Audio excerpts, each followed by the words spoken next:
আজ রোববার ১৩ জুন ৩০ জ্যৈষ্ঠ এবং ফার্সি ২৩ খর্দত। রেডিও তেহরানের সান্ধ্য অধিবেশনের বাংলা অনুষ্ঠানে আপনাদের সবাইকে স্বাগত জানাচ্ছি। আমি বাবুল আখতার। এই অনুষ্ঠান প্রচারিত হচ্ছে বাংলাদেশ ও ভারতের শর্টওয়েভ ২৫ মিটার ব্যান্ডে ১১,৬০০ কিলোহার্টজে এবং সৌদি আরবের শর্টওয়েভ ৩১ মিটার ব্যান্ডে ৯,৮৭০ কিলোহার্টজে। ইন্টারনেটে আমাদের অনুষ্ঠান শোনার জন্য এবং ওয়েবসাইট ভিজিট করার জন্য লগ ইন করুন এই ঠিকানায় parstoday.com/bn। ফেসবুকে সরাসরি শুনতে পাবেন এই ঠিকানায় facebook.com/radio tehran bn। আমাদের এই অনুষ্ঠান ইরান সেট বা বাদ 5 স্যাটেলাইটও প্রচারিত হয়। এবার আজকের অনুষ্ঠান সূচি জানিয়ে দিচ্ছি। শুরুতেই থাকছে যথারীতি বিশ্ব সংবাদ। এতে থাকবে ঢাকা ও কলকাতা থেকে আমাদের সংবাদদাতাদের পাঠানো দুটি রিপোর্ট। এরপর সংবাদ বিশ্লেষণমূলক প্রাত্যহিক আয়োজন দৃষ্টিপাতে থাকছে যথারীতি দুটি প্রতিবেদন। ইরানে আসন্ন ত্রয়োদশ প্রেসিডেন্ট নির্বাচনে প্রার্থীদের তৃতীয় ও শেষ টেলিভিশন বিতর্ক এবং এ বিষয়ে সর্বোচ্চ নেতার পরামর্শ সম্পর্কে আমাদের ভাষ্যকারের একটি পর্যালোচনা।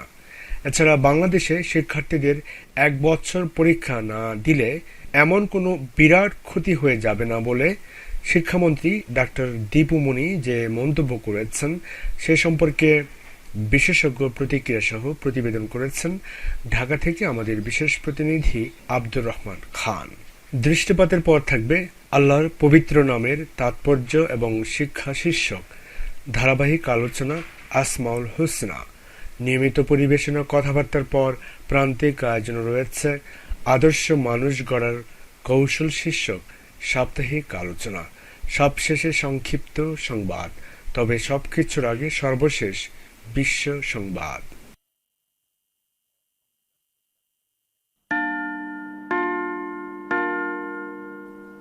রেডিও তেহরান বিশ্ব সংবাদ।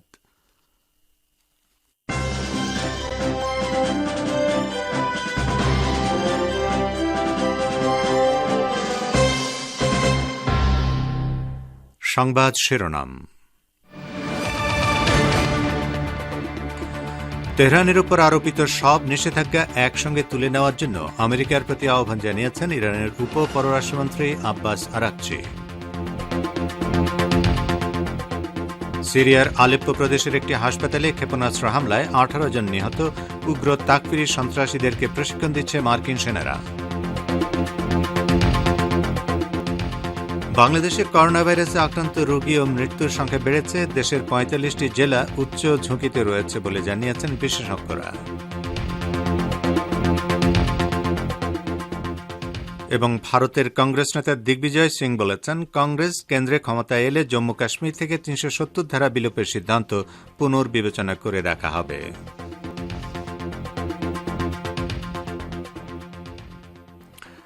আসসালামু আলাইকুম শ্রোতাবন্ধুরা, গুরুত্বপূর্ণ সংবাদ শিরোনাম শুনলেন এতক্ষণ। এবারে বিস্তারিত বিশ্ব সংবাদে আপনাদের আমন্ত্রণ জানাচ্ছি আমি নাসির মাহমুদ। ইরানের উপ পররাষ্ট্রমন্ত্রী ও প্রধান পরমাণু আলোচক সৈয়দ আব্বাস আরাকচি তার দেশের উপর আরোপিত সব নিষেধাজ্ঞা একবারে তুলে নেওয়ার জন্য আমেরিকার প্রতি আহ্বান জানিয়েছেন। তিনি শনিবার ভিয়েনায় পরমাণু সমঝোতা পুনরুজ্জীবনের ৬ষ্ঠ দফা আলোচনায় অংশ নিয়ে এই আহ্বান জানান। আরাকচি বলেন, নিজের মূল দাবিগুলো পূরণ না হওয়া পর্যন্ত ইরান কোনো সমঝোতায় যাবে না। তিনি বলেন, আমেরিকাকে আগে সব নিষেধাজ্ঞা প্রত্যাহার করতে হবে। তা যাচাই করে দেখার পরই কেবল ইরান পরমাণু সমঝোতায় দেওয়া নিজের সব প্রতিশ্রুতি বাস্তবায়নের কাজ শুরু করবে। ইরানের উপ পররাষ্ট্রমন্ত্রী বলেন, তার দেশ পাশ্চাত্যের সঙ্গে এমন একটি সমঝোতা যেতে চায় যেখানে ইরানের মৌলিক দাবিগুলো মেনে নেওয়া হয়েছে। আর এ কাজ করতে গিয়ে ইরান যেমন তাড়াহুড়ো করবে না, তেমনি অযথা সময় নষ্ট করতেও দেবে না। ভিয়েনা সংলাপে ৫ জাতিগোষ্ঠীর নীতি অবস্থান সম্পর্কে আরাকচি বলেন, প্রতিটি দেশের নিজস্ব দৃষ্টিভঙ্গি থাকবে, এটাই স্বাভাবিক। এসব দৃষ্টিভঙ্গিকে পরস্পরের কাছাকাছি এনে একটি সমঝোতায় পৌঁছা হচ্ছে যে কোনো সংলাপের মূল উদ্দেশ্য। ভিয়েনায় আন্তর্জাতিক সংস্থাগুলোতে নিযুক্ত রাশিয়ার রাষ্ট্রদূত মিখাইল উলিয়ানোভ বলেছেন, অস্ট্রিয়ার রাজধানীতে ইসলামী প্রজাতন্ত্র ইরান এবং 5 জাতিগোষ্ঠীর মধ্যে পরমাণু সমঝোতা পুনরুজ্জীবিত করার ব্যাপারে যে আলোচনা চলছে তাতে সবাই একটি সফল সমাপ্তি চায়। গতকাল এক টুইটার পোস্টে রাশিয়ার রাষ্ট্রদূত একথা বলেন। তিনি বলেন, ইরান এবং 5 জাতিগোষ্ঠীর শীর্ষ পর্যায়ের কূটনীতিকরা যত তাড়াতাড়ি সম্ভব আলোচনাকে একটি সফল সমাপ্তির পথে নেওয়ার জন্য তাদের দৃঢ় প্রত্যয় ব্যক্ত করেছেন। রাশিয়ার পক্ষ থেকে ভিয়েনা আলোচনায় উলিয়ানোভ তার দেশের প্রতিনিধি দলের নেতৃত্ব দিচ্ছেন। তিনি আরও বলেন, আমরা সবাই যত তাড়াতাড়ি সম্ভব এটি করতে চাই, তবে সবার আগে একটি মানসম্মত ফলাফল আসতে হবে। ভিয়েনায় বর্তমানে 6ষ্ঠ রাউন্ডের আলোচনা চলছে। এই দফার আলোচনা শুরুর আগে উলিয়ানোভ আরেকটি টুইটার পোস্টে বলেছিলেন, আলোচনায় অংশগ্রহণকারীরা পারস্পরিক মতবিনিময় করবেন যে কিভাবে একটি প্রত্যাশিত সফল সমাপ্তির দিকে এই আলোচনাকে এগিয়ে নিয়ে যাওয়া যায়। সিরিয়ায় দখলদার মার্কিন সেনারা উগ্র তাকফিরি সন্ত্রাসীদেরকে প্রশিক্ষণ দিচ্ছে। সিরিয়ার সামরিক বাহিনীর প্রসিকিউটর অফিস থেকে প্রকাশিত নতুন তথ্য প্রমাণে একথা বলা হয়েছে। প্রসিকিউটর অফিস থেকে নতুন যে ছবি প্রকাশ করা হয়েছে তাতে দেখা যায় সিরিয়ার দক্ষিণ পশ্চিমাঞ্চলীয় আল তানাফ শহরে উগ্রবাদী সন্ত্রাসীরা এবং মার্কিন সেনারা যৌথভাবে টহল দিচ্ছে। গতকাল লেবাননের আল মায়াদিন টেলিভিশন চ্যানেল এ বিষয়ে একটি প্রতিবেদন প্রচার করেছে। অন্য ছবিতে দেখা যায় একজন মার্কিন সামরিক ইন্সট্রাক্টর উগ্রবাদী সন্ত্রাসীদেরকে বুঝিয়ে দিচ্ছেন কিভাবে 82 কিলোমিটারের মর্টার ব্যবহার করতে হয়। সিরিয়ার সামরিক প্রসিকিউটরের কার্যালয় থেকে প্রকাশিত তথ্য প্রমাণে আরও বলা হয়েছে, কিছু কিছু ছবিতে সন্ত্রাসীরা ও তাদের ফিল্ড কমান্ডাররা স্বীকার করেছে যে তারা সিরীয় এবং রাশিয়ার সেনাদের উপর সরাসরি হামলা এবং হত্যাকাণ্ডে অংশ নিয়েছে। সিরিয়ার আলেপ্পো প্রদেশের সীমান্তবর্তী আফরিন শহরের একটি হাসপাতালে ক্ষেপণাস্ত্র হামলা হয়েছে। এ ঘটনায় অন্তত 18 জন নিহত এবং 33 জন আহত হয়। তুরস্কের সঙ্গে ওই শহরের সীমান্ত রয়েছে। লেবাননের আল মায়াদিন নিউজ নেটওয়ার্ক জানিয়েছে, আফরিন শহরের আশ-শিফা হাসপাতালে ওই হামলা হয়। তবে স্থানীয় হাসপাতাল সূত্রের বরাত দিয়ে বার্তা সংস্থা রয়টার্স 13 জন নিহত হওয়ার কথা জানিয়েছে। রয়টার্স দাবি করছে, কামান অথবা মর্টারের গোলা দিয়ে এই হামলা চালানো হয়েছে। প্রথম গোলাটি একটি আবাসিক এলাকায় গিয়ে পড়ে এবং এর কয়েক সেকেন্ডের মধ্যে দ্বিতীয় গোলা আশ-শিফা হাসপাতালে আঘাত হানে। তুরস্কের রাষ্ট্রীয় বার্তা সংস্থা আনাদুলু হামলার জন্য সিরিয়ার কুর্দি গেরিলা পিপলস প্রোটেকশন ইউনিট বা ওয়াইপিজিকে দায়ী করেছে। বার্তা সংস্থাটি বলছে, কুর্দি গেরিলারা গ্রাদ, ক্ষেপণাস্ত্র ও মর্টারের সাহায্যে ওই হামলা চালায়। সিরিয়ার আফরিন শহরে কুর্দি গেরিলা দমনের নামে গত কয়েক বছর ধরে তুরস্ক সামরিক হস্তক্ষেপ করে আসছে। এ কারণে শহরটি খুব অস্থিতিশীল অবস্থার মধ্য দিয়ে সময় পার করছে। ইরাকের সন্ত্রাসবাদ বিরোধী সংগঠন আল নুজাবার মুখপাত্র নাসের আল শিমারি বলেছেন, ইহুদিবাদী ইসরায়েলের হাতে দখল হওয়া গোলান মালভূমি মুক্ত করার লড়াইয়ে অংশ নিতে তার সংগঠন সম্পূর্ণভাবে প্রস্তুত রয়েছে। তিনি বলেন, সমস্ত লক্ষণ জোরালোভাবে এই ইঙ্গিত দিচ্ছে যে তেলাবিব ধ্বংসের দ্বারপ্রান্তে রয়েছে। লেবাননের আল ওয়াহেদ নিউজ ওয়েবসাইটকে নাসের আশ-শামারি এসব কথা বলেন। তিনি জানান, তার সংগঠন 2017 সালে গোলান লিবারেশন ব্রিগেড নামে একটি শাখা প্রতিষ্ঠা করেছে, যারা সিরিয়ার প্রতিরোধকামী যোদ্ধাদের সঙ্গে বিশেষভাবে কাজ করছে। তাদের সবার লক্ষ্য কৌশলগত গোলান মালভূমি সিরিয়ার হাতে ফিরিয়ে আনা। আন-নুজাবা আন্দোলনের মুখপাত্র আরও জানান, তার সংগঠনের যোদ্ধারা সিরিয়ায় উগ্র তাকফিরি সন্ত্রাসী গোষ্ঠীগুলোর বিরুদ্ধে সক্রিয়ভাবে লড়াই করছে। তা সত্ত্বেও এসব যোদ্ধা ইহুদিবাদী ইসরায়েল সরকারের বিরুদ্ধে লড়াইয়ের জন্য বিশেষভাবে তৈরি হয়েছে এবং তারা তাদের পথে অটল থাকবে। আপনারা বিশ্ব সংবাদ শুনছেন রেডিও তেহরান থেকে শর্টওয়েভ 25 ও 31 মিটার ব্যান্ডে আর বিশ্বজুড়ে ইন্টারনেট ও স্যাটেলাইটে। বাংলাদেশে 24 ঘণ্টায় করোনা ভাইরাসে আক্রান্ত রোগী ও মৃত্যুর সংখ্যা বেড়েছে। দেশের 45টি জেলা এখন করোনা ভাইরাস সংক্রমণের উচ্চ ঝুঁকিতে রয়েছে। বিস্তারিত জানিয়েছেন ঢাকা থেকে আব্দুর রহমান খান। বাংলাদেশে একদিনে করোনা ভাইরাসে আক্রান্ত রোগী শনাক্ত এবং মৃত্যুর সংখ্যা বেড়েছে। আজ রোববার সকাল 8টা পর্যন্ত 24 ঘন্টায় আরও 47 জনের মৃত্যু হয়েছে। এ সময় নতুন রোগী শনাক্ত হয়েছে 2436 জন। আগের দিন শনিবার একদিনে মৃত্যুর সংখ্যা ছিল 39 জন এবং করোনা শনাক্ত হয়েছিল 1637 জনের। রবিবার স্বাস্থ্য অধিদপ্তরের পাঠানো সংবাদ বিজ্ঞপ্তিতে জানানো হয়, আজ সকাল 8টা পর্যন্ত মোট আক্রান্তের সংখ্যা দাঁড়িয়েছে 8,26,922 জন, আর মোট মৃত্যু দাঁড়িয়েছে 13,118 জনে। গত এক সপ্তাহের হিসাব পর্যালোচনা করে দেখা যায়, দেশের 45টি জেলা এখন করোনা ভাইরাস সংক্রমণের উচ্চ ঝুঁকিতে রয়েছে। রাজশাহী বিভাগের সীমান্তবর্তী সবগুলো জেলায় সবচেয়ে বেশি ঝুঁকিতে রয়েছে। এই বিভাগের 2 জেলায় শনাক্তের হার 42% বেশি। স্বাস্থ্য অধিদপ্তরের মহাপরিচালক অধ্যাপক ডাক্তার আবুল বাশার মোহাম্মদ খুরশিদ আলম গণমাধ্যমকে জানিয়েছেন, ভারতের সঙ্গে সীমান্তবর্তী জেলাগুলো নিয়ে স্বাস্থ্য বিভাগ উদ্বিগ্ন। ওই জেলাগুলোতে অগ্রাধিকার ভিত্তিতে টিকাদানের পরিকল্পনা গ্রহণ করা হয়েছে। সংক্রমণ নিয়ন্ত্রণে কার্যকর লকডাউন, সামাজিক দূরত্ব ও স্বাস্থ্যবিধি মেনে চলার যে বিষয়গুলো রয়েছে তা অধিকাংশ মানুষ মানছেন না। এটি সংক্রমণ বৃদ্ধির আরেকটি কারণ। সুতরাং সবার প্রতি পরামর্শ, স্বাস্থ্যবিধি মেনে চলুন, মাস্ক ব্যবহার করুন।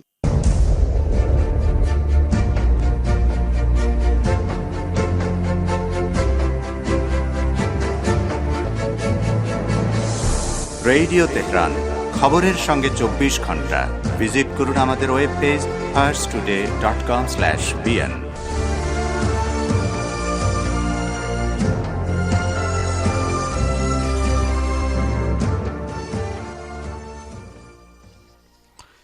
ফিরে আসছে আবারও বিশ্ব সংবাদে। বাংলাদেশের কুষ্টিয়া শহরের কাস্টমস মোড় এলাকায় আজ দুপুরে প্রকাশ্যে এক পুলিশ কর্মকর্তা তার দ্বিতীয় স্ত্রী ও এক শিশুসহ 3 জনকে গুলি করে হত্যা করেছে। স্থানীয় জনতা তাৎক্ষণিকভাবে ঘাতক সহকারী উপপরিদর্শক সোমেন রায়কে অস্ত্র ও গুলিসহ আটক করে পুলিশে সোপর্দ করেছে। কুষ্টিয়ার অতিরিক্ত পুলিশ সুপার মুস্তাফিজুর রহমান 3 জন খুন হওয়ার বিষয়টি নিশ্চিত করেছেন। প্রাথমিকভাবে জানা গেছে পরকীয়ার কারণে সোমেন এই হত্যাকাণ্ড ঘটিয়েছে। ভারতের মধ্যপ্রদেশের সাবেক মুখ্যমন্ত্রী ও কংগ্রেসের সিনিয়র নেতা দিগ্বিজয় সিং এমপি বলেছেন, আগামী নির্বাচনে কংগ্রেস যদি কেন্দ্রে ক্ষমতায় আসে, জম্মু কাশ্মীর থেকে 370 ধারা বিলোপের সিদ্ধান্ত পুনর্বিবেচনা করে দেখা হবে। কেন্দ্রে ক্ষমতাসীন বিজেপি এই বিষয়ে ক্ষুব্ধ প্রতিক্রিয়া জানিয়েছে। বিস্তারিত জানিয়েছেন কলকাতা থেকে আব্দুল হাকিম।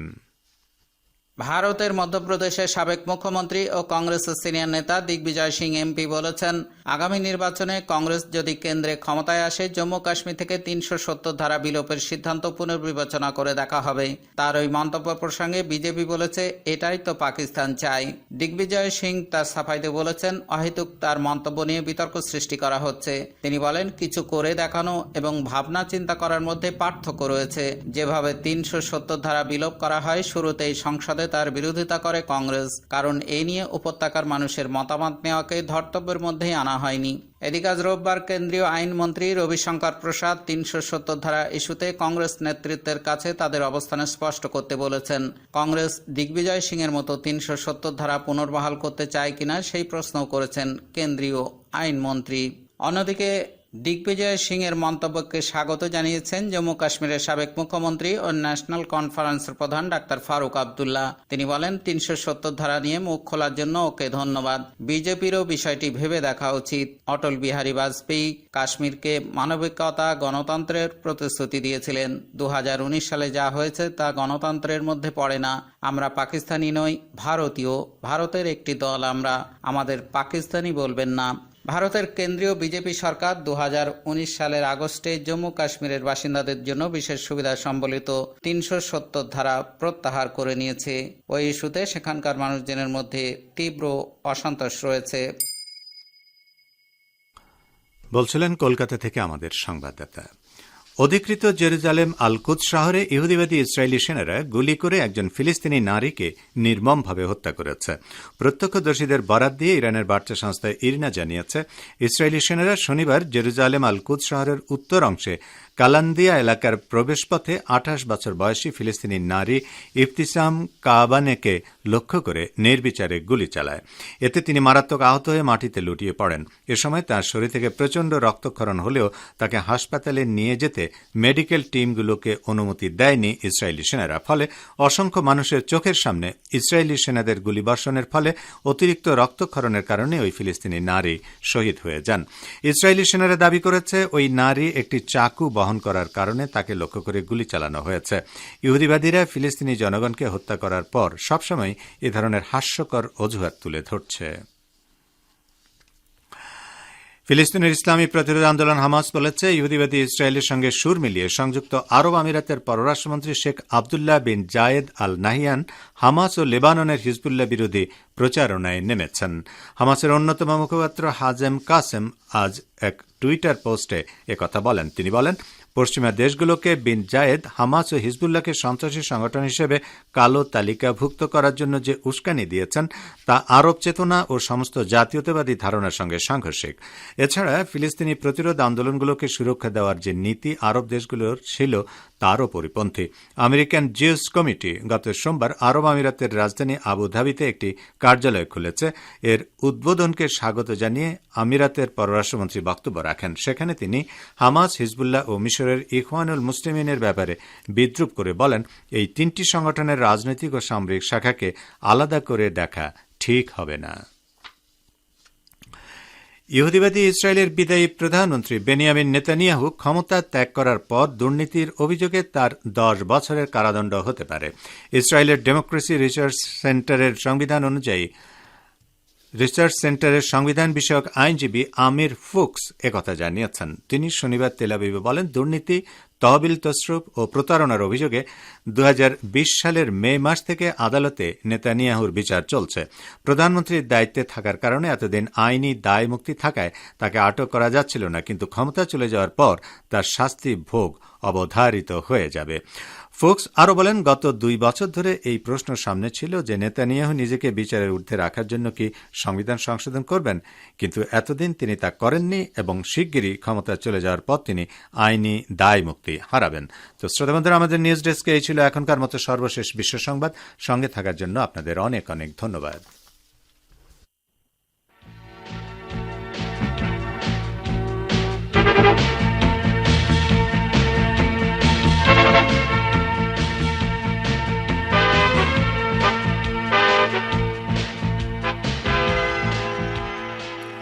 বিশ্ব সংবাদ শুনলেন রেডিও তেহরান থেকে।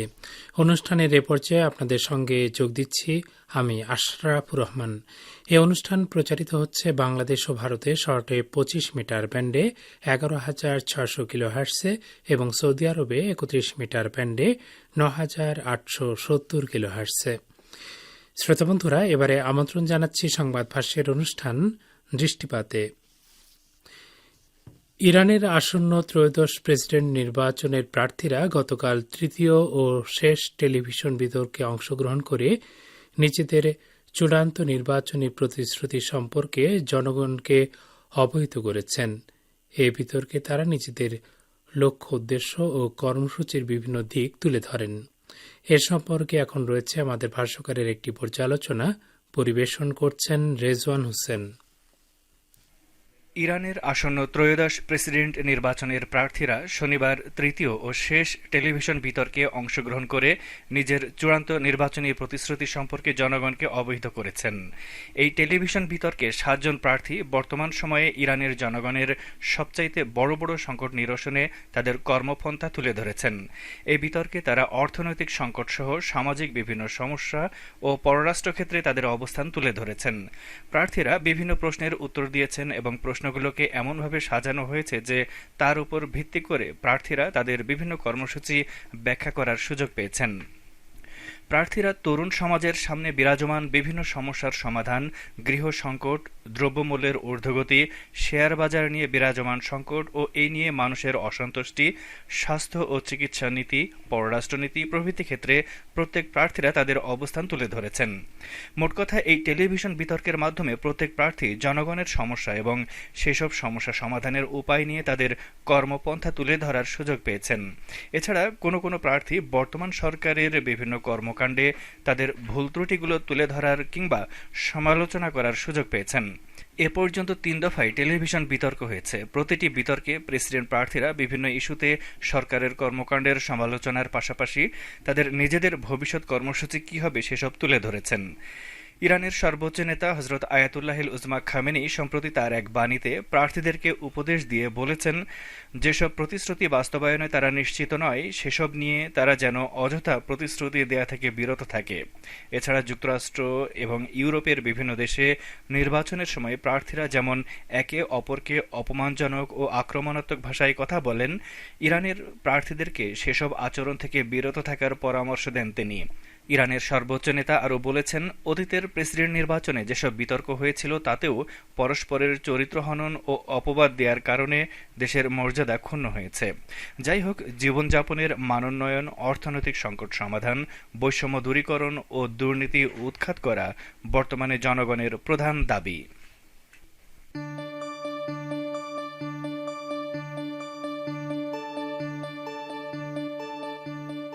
আপনারা রেডিও তেহরানের অনুষ্ঠান শুনছেন সরাসরি তেহরান স্টুডিও থেকে। ইন্টারনেটে আমাদের অনুষ্ঠান প্রতিদিন শুনুন এই ঠিকানায় parstoday.com/pn। ফেসবুক লাইভে যোগ দিন এই ঠিকানায় facebook.com/রেডিও তেহরান bn। আমাদের কাছে ইমেল করার ঠিকানা radioteheran1982@gmail.com।